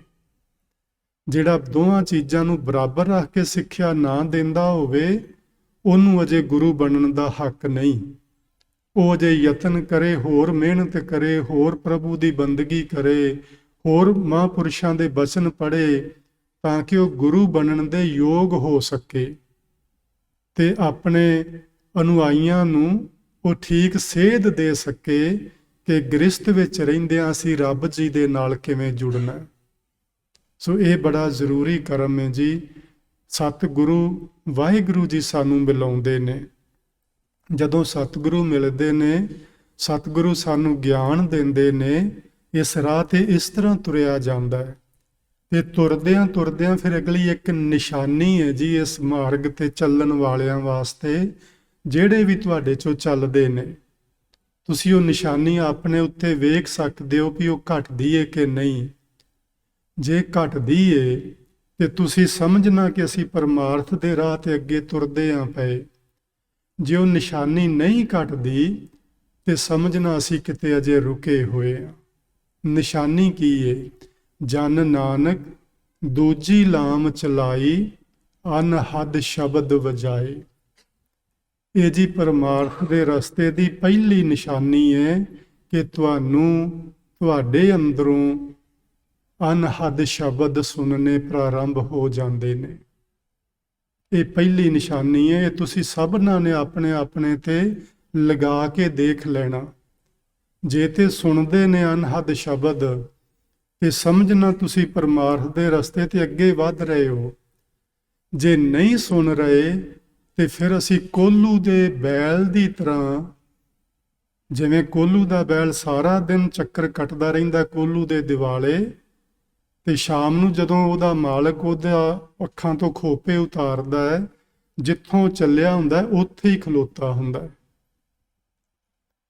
ਜਿਨ੍ਹਾਂ ਦੇ ਉੱਤੇ ਨਿਸ਼ਾਨੀ ਨਹੀਂ ਘਟਦੀ, ਅਨਹਦ ਸ਼ਬਦ ਵੱਜਣ ਵਾਲੀ, ਕਿਰਪਾ ਕਰਕੇ ਉਹ ਧਿਆਨ ਦੇਣਾ ਕਿ ਅਸੀਂ ਸਾਰੀ ਜ਼ਿੰਦਗੀ ਗੁਰਦੁਆਰੇ, ਮੰਦਰਾਂ, ਮਸੀਤਾਂ, ਧਰਮ ਸਥਾਨਾਂ, ਸਾਧੂਆਂ ਦੇ ਆਸ਼ਰਮਾਂ ਤੇ ਫੇਰੇ ਹੀ ਨਾ ਮਾਰਦੇ ਰਹੀਏ ਤੇ ਸਾਰੀ ਜ਼ਿੰਦਗੀ ਬੀਤ ਜਾਏ ਤੇ ਖਲੋਤੇ ਉਸੇ ਜਗ੍ਹਾ ਤੇ ਹੋਈਏ ਜਿੱਥੇ ਪਹਿਲੇ ਦਿਨ ਖਲੋਤੇ ਸਾਂ। ਇਹ ਅਨਹਦ ਸ਼ਬਦ ਪਰਮਾਰਥ ਦੇ ਪਾਂਧੀਆਂ ਲਈ ਇੱਕ ਨਿਸ਼ਾਨੀ, ਇੱਕ ਮੀਲ ਪੱਥਰ ਹੈ ਕਿ ਤੁਸੀਂ ਕਿੰਨਾ ਸਫ਼ਰ ਕਰ ਆਏ ਹੋ। ਇਹਦੇ ਬਾਰੇ ਗੁਰੂ ਮਹਾਰਾਜ ਜੀ ਨੇ ਸਾਨੂੰ ਬਾਣੀ ਵਿੱਚ ਬਹੁਤ ਥਾਵਾਂ ਤੇ ਸਮਝਾਇਆ ਹੈ। ਸਤਿਗੁਰੂ ਆਖਦੇ ਨੇ ਅਨਹਦੋ, ਅਨਹਦ ਵਾਜੈ। ਅਨਹਦ ਹੁੰਦਾ ਕਿਹੋ ਜਿਹਾ? ਇਹ ਜਦੋਂ ਅਨਹਦ ਸ਼ੁਰੂ ਹੁੰਦਾ ਹੈ ਅੰਦਰ, ਕੀ ਪਤਾ ਲੱਗਦਾ ਕਿ ਮੇਰੇ ਅੰਦਰ ਅਨਹਦ ਸ਼ੁਰੂ ਹੋ ਗਿਆ ਹੈ? ਗੁਰੂ ਸਾਹਿਬ ਨੇ ਲਿਖਿਆ ਸੀ, ਰੁਣ ਝੁਨਕਾਰੈ ਰਾਮ। ਰੁਣ ਝੁਨਕਾਰ। ਪ੍ਰੋਫੈਸਰ ਸਾਹਿਬ ਸਿੰਘ ਨੇ ਬੜੀ ਸੋਹਣੀ ਇਹਦੀ ਵਿਆਖਿਆ ਲਿਖੀ ਏ। ਉਹ ਕਹਿੰਦੇ ਨੇ ਜਿਵੇਂ ਘੁੰਗਰੂਆਂ ਦੀ ਆਵਾਜ਼ ਹੁੰਦੀ ਏ, ਜਿਵੇਂ ਕਿਸੇ ਨੇ ਪੈਰਾਂ ਵਿੱਚ ਝਾਂਜਰਾਂ ਪਾਈਆਂ ਹੋਣ ਤੇ ਉਹ ਤੁਰੇ ਤੇ ਜਿਹੋ ਜਿਹੀ ਉਹ ਆਵਾਜ਼ ਆਉਂਦੀ ਏ, ਝਾਂਜਰਾਂ ਦੀ ਆਵਾਜ਼, ਉਹ ਇਹਨੂੰ ਰੁਣ ਝੁਨਕਾਰੇ ਆਖਦੇ ਨੇ। ਤੁਹਾਡੇ ਅੰਦਰੋਂ ਇਹ ਰੁਣ ਝੁਨਕਾਰ ਸ਼ੁਰੂ ਹੁੰਦੀ ਏ। ਇੱਕ ਮਹਾਂਪੁਰਸ਼ ਨੇ ਇਸ ਤਰ੍ਹਾਂ ਦੱਸਿਆ ਇਹਦੇ ਬਾਰੇ ਕਿ ਜਦੋਂ ਮੀਂਹ ਪੈਂਦਾ ਹੋਵੇ ਤੇ ਮੀਂਹ ਦੀਆਂ ਕਣੀਆਂ ਸਾਡੇ ਕੋਠੇ ਦੀ ਛੱਤ ਤੇ ਟਕਰਾਉਂਦੀਆਂ ਹੋਣ ਤੇ ਜਿਹੜੀ ਉਹਨਾਂ ਦੀ ਆਵਾਜ਼ ਆਉਂਦੀ ਏ, ਉਸ ਤਰ੍ਹਾਂ ਦੀ ਕੋਈ ਆਵਾਜ਼ ਸ਼ੁਰੂ ਹੁੰਦੀ ਏ। ਜਿਸ ਤਰ੍ਹਾਂ ਕਿਤੇ ਤੁਸੀਂ ਘੁੱਪ ਹਨੇਰੇ ਵਿੱਚ ਹੋਵੋ, ਜੰਗਲ ਬੀਆਬਾਨ ਹੋਵੇ, ਕਿਸੇ ਦੀ ਆਵਾਜ਼ ਨਾ ਆਉਂਦੀ ਹੋਵੇ, ਜਿਸ ਨੂੰ ਟੋਟਲੀ ਸਾਇਲੈਂਸ ਕਹਿੰਦੇ ਨੇ, ਉਹ ਹੋਵੇ ਤੇ ਤੁਸੀਂ ਆਪਣੇ ਅੰਦਰੋਂ ਮਹਿਸੂਸ ਕਰਦੇ ਹੋ, ਉਸ ਨੂੰ ਚੁੱਪ ਦੀ ਆਵਾਜ਼ ਆਖਦੇ ਨੇ। ਜੇ ਉਹ ਚੁੱਪ ਦੀ ਆਵਾਜ਼ ਤੁਹਾਨੂੰ ਸੁਣੀਂਦੀ ਏ ਤੇ ਤੁਸੀਂ ਇਸ ਮਾਰਗ ਤੇ ਅੱਗੇ ਵੱਧ ਰਹੇ ਹੋ। ਜੇ ਨਹੀਂ ਸੁਣੀਂਦੀ ਤੇ ਤੁਸੀਂ ਰੁਕੇ ਹੋਏ ਹੋ। ਕੋਸ਼ਿਸ਼ ਕਰੋ ਅੱਗੇ ਵਧਣਾ ਹੈ ਤੇ ਉਹਦੇ ਲਈ ਕਿਸੇ ਮਹਾਂਪੁਰਸ਼ ਨੂੰ ਮਿਲ ਲੈਣਾ ਚਾਹੀਦਾ ਹੈ। ਗੁਰਬਾਣੀ ਦਾ ਅਭਿਆਸ ਆਪ ਕਰ ਲੈਣਾ ਚਾਹੀਦਾ ਹੈ। ਤੇ ਫਿਰ ਕਿਵੇਂ ਅਸੀਂ ਅੱਗੇ ਵਧਣਾ ਹੈ, ਇਹ ਦੂਜੀ ਲਾਂ ਹੈ ਜੀ। ਸਾਡੀਆਂ ਜਿਹੜੀਆਂ ਇਹ 4 ਲਾਵਾਂ ਨੇ ਉਹਨਾਂ ਵਿੱਚੋਂ ਤੀਜੀ ਲਾਮ ਵਿੱਚ ਕੀ ਹੁੰਦਾ? ਹਰ ਤੀਜੜੀ ਲਾਮ ਮਨ ਚਾਉ ਭਇਆ, ਬੈਰਾਗੀਆਂ ਬਲਰਾਮ ਜੀਓ। ਤੀਜੀ ਲਾਮ ਜਦੋਂ ਆਉਂਦੀ, ਯਾਨੀ ਤੀਜੀ ਅਵਸਥਾ ਜਦੋਂ ਬਣਦੀ ਹੈ ਜਗਿਆਸੂ ਦੀ, ਜਿਹੜਾ ਪਰਮਾਰਥ ਦੇ ਰਾਹ ਤੇ ਚੱਲਿਆ ਹੈ, ਉਹਦੇ ਮਨ ਵਿੱਚ ਇੱਕ ਚਾਅ ਪੈਦਾ ਹੁੰਦਾ ਹੈ। ਜਿਵੇਂ ਜਿਵੇਂ ਉਹ ਅਨਹਦ ਸ਼ਬਦਾਂ ਨੂੰ ਸੁਣਦਾ ਹੈ, ਜਿਵੇਂ ਜਿਵੇਂ ਆਪਣੇ ਅੰਦਰੋਂ ਕਿਸੇ ਪ੍ਰਕਾਸ਼ ਦੇ ਦਰਸ਼ਨ ਕਰਦਾ ਹੈ, ਤਿਵੇਂ ਤਿਵੇਂ ਉਹਦੇ ਮਨ ਵਿੱਚ ਇੱਕ ਚਾਅ ਪੈਦਾ ਹੁੰਦਾ ਹੈ ਕਿ ਮੈਂ ਹੋਰ ਅੱਗੇ ਵਧਾਂ ਤੇ ਵੇਖਾਂ ਇਸ ਤੋਂ ਅੱਗੇ ਕੀ ਹੈ। ਜਿਸ ਨੂੰ ਪ੍ਰਭੂ ਦਾ ਦਰਸ਼ਨ ਆਖਦੇ ਨੇ, ਉਹ ਕੀ ਹੈ? ਇਹ ਚਾਅ ਮਨ ਵਿੱਚ ਪੈਦਾ ਹੁੰਦਾ ਹੈ। ਤੇ ਉਹਨਾਂ ਦੇ ਮਨ ਵਿੱਚ ਪੈਦਾ ਹੁੰਦਾ ਹੈ ਚਾਅ ਜਿਨ੍ਹਾਂ ਨੂੰ ਵੈਰਾਗ ਪੈਦਾ ਹੋ ਜਾਏ। ਜੀ ਵੈਰਾਗ ਦਾ ਮਤਲਬ ਇਹ ਨਹੀਂ ਹੁੰਦਾ ਕਿ ਘਰਦਿਆਂ ਜੀਆਂ ਨਾਲ ਲੜ ਕੇ ਤੋ ਸਾਧੂਆਂ ਦੇ ਡੇਰਿਆਂ ਤੇ ਭੱਜ ਜੇ ਤੇ ਆਖੇ ਵੈਰਾਗੀ ਹੋ ਗਿਆ। ਇਹ ਕੋਈ ਵੈਰਾਗ ਨਹੀਂ ਜੀ ਹੁੰਦਾ। ਵੈਰਾਗ ਹੁੰਦਾ ਹੈ ਅੰਦਰ ਦੀ ਇੱਕ ਖਿੱਚ, ਜਿਹੜੀ ਪਰਮਾਤਮਾ ਵਾਲੇ ਪਾਸੇ ਨੂੰ ਖਿੱਚ ਕੇ ਲਿਜਾਂਦੀ ਏ ਤੇ ਦੁਨਿਆਵੀ ਧੰਦਿਆਂ ਨਾਲੋਂ ਸਾਡੇ ਮਨ ਨੂੰ ਤੋੜਦੀ ਏ, ਨਾ ਕਿ ਤਨ ਨੂੰ। ਤਨ ਸਾਡਾ ਉੱਥੇ ਹੀ ਰਹੇਗਾ, ਬੱਚਿਆਂ ਵਿੱਚ ਹੀ ਰਹਾਂਗੇ, ਕਾਰੋਬਾਰ ਵਿੱਚ ਹੀ ਰਹਾਂਗੇ, ਲੇਕਿਨ ਸਾਡਾ ਮਨ ਇਹਨਾਂ ਧੰਦਿਆਂ ਨੂੰ ਛੱਡ ਕੇ ਅੱਗੇ ਤੁਰ ਪਵੇਗਾ ਪਰਮਾਤਮਾ ਦੇ ਦਰਸ਼ਨਾਂ ਵਾਸਤੇ। ਜਿਹਦੇ ਅੰਦਰ ਇਹ ਖਿੱਚ ਪੈਦਾ ਹੋ ਜਾਏ ਉਸ ਨੂੰ ਵੈਰਾਗੀ ਆਖਦੇ ਨੇ। ਜਿਹਦੇ ਅੰਦਰ ਇਹ ਖਿੱਚ ਪੈਦਾ ਨਹੀਂ ਹੋਈ ਉਹ ਕੋਈ ਨਾ ਵੈਰਾਗੀ ਏ ਨਾ ਤਿਆਗੀ ਏ, ਉਹ ਤੇ ਅਪਦਾ ਕਾ ਮਾਰਿਆ ਗ੍ਰਹਿ ਤੇ ਨਸਤਾ। ਗੁਰੂ ਜੀ ਨੇ ਇਸ ਤਰ੍ਹਾਂ ਲਿਖਿਆ ਹੋਇਆ ਹੈ ਕਿ ਕੋਈ ਦੁੱਖ ਆਇਆ ਤੇ ਗ੍ਰਹਿ ਨੂੰ ਛੱਡ ਕੇ, ਬੱਚਿਆਂ ਨੂੰ ਛੱਡ ਕੇ ਦੌੜ ਪਿਆ ਵੀ ਚਲੋ ਇਹ ਆਪਣੇ ਭਾਗੀ ਜਿਉਣਗੇ, ਆਪਾਂ ਤੇ ਚੱਲੀਏ ਖਾਂ। ਇਹ ਕੋਈ ਵੈਰਾਗ ਨਹੀਂ ਹੁੰਦਾ ਜੀ। ਜਨ ਨਾਨਕ ਬੋਲੇ ਤੀਜੀ ਲਾਵੇਂ, ਹਰ ਉਪਜੈ ਮਨ ਬੈਰਾਗ ਜੀਓ। ਇਹ ਤੀਜੀ ਅਵਸਥਾ ਹੈ ਜਿਹਦੇ ਵਿੱਚ ਅਨਹਦ ਸ਼ਬਦਾਂ ਤੋਂ ਬਾਅਦ ਵੈਰਾਗ ਪੈਦਾ ਹੁੰਦਾ ਹੈ ਤੇ ਉਹ ਵੈਰਾਗ ਸਾਨੂੰ ਖਿੱਚ ਕੇ ਲਿਜਾਂਦਾ ਹੈ ਪਰਮਾਤਮਾ ਵਾਲੇ ਪਾਸੇ। ਆਪਾਂ ਪਿੱਛੇ ਜੇ ਬਾਬਾ ਫਰੀਦ ਸਾਹਿਬ ਜੀ ਦੇ ਸ਼ਲੋਕ ਪੜ੍ਹੇ ਸਨ ਤੇ ਸਮਝੇ ਸਨ, ਜਿਨ੍ਹਾਂ ਵਿੱਚ ਉਹ ਕਹਿ ਰਹੇ ਸਨ ਸਾਨੂੰ, ਬਿਰਹਾ ਬਿਰਹਾ ਆਖੀਐ ਬਿਰਹਾ ਤੂੰ ਸੁਲਤਾਨ, ਜਿਤ ਤਨ ਬਿਰਹੋ ਨਾ ਉਪਜੈ ਸੋ ਤਨ ਜਾਨ ਮਸਾਨ। ਉਹ ਤੇ ਮੜੀਆਂ ਵਰਗਾ ਸਰੀਰ ਹੈ, ਜਿਸ ਸਰੀਰ ਵਿੱਚ ਇਹ ਪ੍ਰਭੂ ਮਿਲਾਪ ਦੀ ਖਿੱਚ ਨਾ ਪੈਦਾ ਹੋਵੇ, ਇਸ ਨੂੰ ਵੈਰਾਗ ਆਖਦੇ ਨੇ ਜੀ। ਸੰਸਾਰ ਨੂੰ ਛੱਡ ਕੇ ਭੱਜਣ ਵਾਲੇ ਭਗੌੜੇ ਦਾ ਨਾਂ ਵੈਰਾਗੀ ਨਹੀਂ ਜੀ ਹੁੰਦਾ। ਇਹ ਤੀਜੀ ਅਵਸਥਾ ਹੈ। ਮੈਂ ਸੰਖੇਪ ਵਿੱਚ ਗੱਲ ਕਰਾਂਗਾ ਕਿਉਂਕਿ ਸਮਾਂ ਹੋ ਗਿਆ ਹੈ, ਮੈਨੂੰ 1-2 ਮਿੰਟ ਚਾਹੀਦੇ ਨੇ। ਹਰ ਚੌਥੜੀ ਲਾਮ ਮਨ ਸਹਿਜ ਪਿਆ। ਇਹ ਚੌਥੀ ਅਵਸਥਾ ਹੈ ਜੀ ਪਰਮਾਰਥ ਦੀ, ਜਦੋਂ ਮਨ ਵਿੱਚ ਟਿਕਾ ਬਣ ਜਾਂਦਾ ਹੈ। ਪੰਜਾਬੀ ਦੀ ਇੱਕ ਕਹਾਵਤ ਹੈ ਜੀ, ਇਹ ਤੇ ਬੰਦਾ ਜਰਾ ਵੀ ਗੁੱਸਾ ਨਹੀਂ ਕਰਦਾ ਭਾਵੇਂ ਉਤੋਂ ਗੱਡੀ ਲੰਘ ਜਾਏ, ਇਸ ਨੂੰ ਸਹਿਜ ਆਖਦੇ ਨੇ। ਤਾਂ ਨਾਰੇ ਨਾਲ ਚੀਰਿਆ ਜਾਏ 2 ਫਾੜ ਹੋ ਜਾਣ, ਸੀ ਨਹੀਂ ਉਚਾਰਦਾ। ਤੱਤੀ ਤਵੀ ਤੇ ਬੈਠਾ ਹੈ, ਤੇਰਾ ਕੀਆ ਮਿੱਠਾ ਲੱਗ ਗਈ ਆਖਦਾ ਹੈ, ਦੁਖੀ ਨਹੀਂ ਹੁੰਦਾ। ਖੋਪਰੀ ਉਤਰਵਾ ਲਈਏ, 21 ਦਿਨ ਬੰਦਾ ਜਿਉਂਦਾ ਰਿਹਾ ਬਿਨਾਂ ਖੋਪਰੀ ਤੋਂ, ਲੇਕਿਨ ਮੁਖ ਤੋਂ ਸੀ ਨਹੀਂ ਉਚਾਰੀ। ਇਸ ਨੂੰ ਸਹਿਜ ਆਖਦੇ ਨੇ ਜੀ। ਇਹ ਹੈ ਮੰਜ਼ਿਲ ਜਿੱਥੇ ਜਗਿਆਸੂ ਨੇ ਪਹੁੰਚਣਾ, ਜਿੱਥੇ ਪਰਮਾਰਥ ਦੇ ਪਾਂਧੀ ਨੇ ਪਹੁੰਚਣਾ। ਹਰ ਚੌਥੜੀ ਲਾਮ ਮਨ ਸਹਿਜ ਪਿਆ, ਹਰ ਪਾਇਆ ਬਲਰਾਮ ਜੀਓ। ਹੇ ਵਾਹਿਗੁਰੂ ਜੀ, ਮੈਂ ਤੇਰੇ ਤੋਂ ਸਦਕੇ ਜਾਵਾਂ, ਤੁਸੀਂ ਮੈਨੂੰ ਧਰਮ ਦੇ ਕਰਮਾਂ ਵਿੱਚ ਪ੍ਰਵਿਰਤ ਕਰਵਾਇਆ, ਫਿਰ ਮੈਨੂੰ ਪਰਮਾਰਥ ਦੇ ਪੰਧ ਤੇ ਤੁਰਨਾ ਸਿਖਾਇਆ। ਜਦੋਂ ਮੈਂ ਪਹਿਲਾ ਹੀ ਕਦਮ ਰੱਖਿਆ ਤੇ ਤੁਸੀਂ ਮੈਨੂੰ ਸਤਿਗੁਰੂ ਮਿਲਾ ਦਿੱਤਾ। ਸਤਿਗੁਰੂ ਨੇ ਮੈਨੂੰ ਸਿੱਖਿਆ ਦਿੱਤੀ ਉਹਦੇ ਉੱਤੇ ਮੈਂ ਅਮਲ ਕੀਤਾ ਤੇ ਮੇਰੇ ਅੰਦਰ ਅਨਹਦ ਸ਼ਬਦ ਦੀਆਂ ਗੁੰਜਾਰਾਂ ਪੈਣੀਆਂ ਸ਼ੁਰੂ ਹੋਈਆਂ। ਜਦੋਂ ਉਹ ਕਾਰਜ ਵਾਪਿਆ ਤੇ ਮੈਂ ਉਸ ਤੋਂ ਬਾਅਦ ਸਹਿਜ ਵਿੱਚ ਟਿਕ ਗਿਆ। ਜਨ ਨਾਨਕ ਬੋਲੇ ਚੌਥੀ ਲਾਵੇਂ, ਹਰ ਪਾਇਆ ਪ੍ਰਭ ਅਵਿਨਾਸ਼ੀ। ਅਵਿਨਾਸ਼ੀ ਦਾ ਮਤਲਬ ਹੁੰਦਾ ਜਿਹਦਾ ਕਦੇ ਨਾਸ਼ ਨਹੀਂ ਹੁੰਦਾ। ਉਹ ਪ੍ਰਭੂ, ਵੈਸੇ ਪ੍ਰਭੂ ਬੜੇ ਨੇ ਸੰਸਾਰ ਵਿੱਚ, ਉਹ ਜੰਮਦੇ ਵੀ ਨੇ ਤੇ ਮਰਦੇ ਵੀ ਨੇ। ਇਹੋ ਜਿਹੇ ਪ੍ਰਭੂਆਂ ਦੀ ਗੱਲ ਨਹੀਂ। ਉਹ ਪ੍ਰਭੂ ਜਿਹੜਾ ਨਾ ਜਨਮ ਲੈਂਦਾ ਹੈ ਤੇ ਜਿਹੜਾ ਕਦੇ ਨਾ ਬਿਨਸਦਾ ਹੈ। ਚੌਥੀ ਅਵਸਥਾ ਵਿੱਚ ਉਸ ਜਿਗਿਆਸੂ ਨੇ ਹਰ ਪਾਇਆ, ਪ੍ਰਭੂ ਨੂੰ ਪਾ ਲਿਆ ਸਹਿਜ ਵਿੱਚ ਟਿਕ ਕੇ। ਸਹਿਜ ਦੇ ਕਈ ਮਤਲਬ ਨੇ ਜੀ। ਇੱਕ ਮਤਲਬ ਸਹਿਜ ਦਾ ਪਰਮਾਤਮਾ ਵੀ ਹੁੰਦਾ ਹੈ। ਪਰਮਾਤਮਾ ਦੇ ਵਿੱਚ ਹੀ ਟਿਕ ਜਾਣਾ। ਇਸ ਤੋਂ ਭਾਵ ਹੁੰਦਾ ਹੈ ਪਰਮਾਤਮਾ ਵਰਗਾ ਹੀ ਹੋ ਜਾਣਾ, ਪਰਮਾਤਮਾ ਹੀ ਹੋ ਜਾਣਾ। ਬਸ ਜਦੋਂ ਆਹ ਅਵਸਥਾ ਬਣਦੀ ਏ, ਉੱਥੇ ਜਾ ਕੇ ਪਰਮਾਰਥ ਜਿਹੜਾ ਪੂਰਨ ਮੁਕੰਮਲ ਹੋ ਜਾਂਦਾ ਹੈ। ਸੋ ਆਪਾਂ ਯਤਨ ਕਰੀਏ। ਅੱਜ ਆਪਾਂ ਇਹ 4 ਲਾਵਾਂ ਦਾ ਸਿਰਲੇਖ ਤੇ ਭਾਵੇਂ ਨਹੀਂ ਹੈ ਗੁਰੂ ਗ੍ਰੰਥ ਸਾਹਿਬ ਜੀ ਦੇ ਵਿੱਚ, ਸਿਰਲੇਖ ਤੇ ਦਾ ਇੱਕ ਛੰਤ ਹੀ ਹੈ ਮਹਿਲਾ ਚੌਥਾ ਦਾ, ਲੇਕਿਨ ਆਪਾਂ ਇਹਨੂੰ ਲਾਵਾਂ ਦਾ ਪਾਠ ਆਖਦੇ ਹਾਂ। ਇਸ ਲਈ ਮੈਂ ਇਹ ਸਿਰਲੇਖ ਲੈ ਕੇ ਤੇ ਅੱਜ ਤੁਹਾਡੇ ਨਾਲ ਗੱਲਬਾਤ ਕੀਤੀ ਏ। ਗੁਰੂ ਸਾਹਿਬ ਜੀ ਨੇ ਆਖਿਆ, ਸਹਿਜੇ ਹੋਆ ਸਾਧੂ ਸੰਗ। ਸਹਿਜ ਨਾਲ ਹੀ ਆਤਮਕ ਅਵਸਥਾ ਵਿੱਚ ਟਿਕਿਆ ਹੋਇਆਂ ਹੀ ਸਾਧੂਆਂ ਦਾ ਸੰਗ, ਆ ਸਾਧੂਆਂ ਦਾ ਹੀ ਸੰਗ ਹੈ ਜੀ ਜਿੱਥੇ ਆਪਾਂ ਹੁਣ ਬੈਠੇ ਆ। ਇਹ ਸਾਧੂਆਂ ਦਾ ਸੰਗ ਹੈ। ਸਾਡੇ ਕੋਲ 35 ਸਾਧੂ ਬੈਠੇ ਨੇ, ਉਹਨਾਂ ਦੇ ਬਚਨ ਨੇ ਸਾਡੇ ਕੋਲ। ਸਹਿਜੇ ਹੋਆ ਸਾਧੂ ਸੰਗ, ਸਹਿਜ ਮਿਲਿਓ ਪਾਰ ਬ੍ਰਹਮ ਨਿਸੰਗ। ਨਿਸੰਗ ਦਾ ਮਤਲਬ ਹੁੰਦਾ ਹੈ ਨਿਰਸੰਸੇ ਹੀ, ਕੋਈ ਸੰਸਾ ਨਹੀਂ ਰਿਹਾ, ਕੋਈ ਸ਼ੰਕਾ ਨਹੀਂ ਰਿਹਾ। ਇਸ ਚੌਥੀ ਅਵਸਥਾ ਵਿੱਚ ਪਹੁੰਚ ਕੇ ਵਾਹਿਗੁਰੂ ਜੀ ਦਾ ਦੀਦਾਰ ਹੋ ਜਾਂਦਾ ਹੈ ਤੇ ਸਾਡੇ ਜੀਵਨ ਦਾ ਜਿਹੜਾ ਮਕਸਦ ਹੁੰਦਾ ਹੈ ਉਹ ਫਿਰ ਸੰਪੂਰਨ ਹੋ ਜਾਂਦਾ ਹੈ।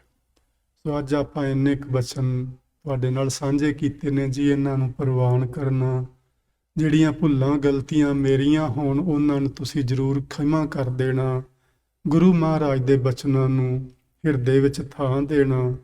ਤੇ ਅਗਲੇ ਐਤਵਾਰ ਨੂੰ ਆਪਾਂ ਰਾਗ ਬਿਲਾਵਲ ਇਸ ਸਿਰਲੇਖ ਨੂੰ ਲੈ ਕੇ ਗੱਲਬਾਤ ਕਰਾਂਗੇ।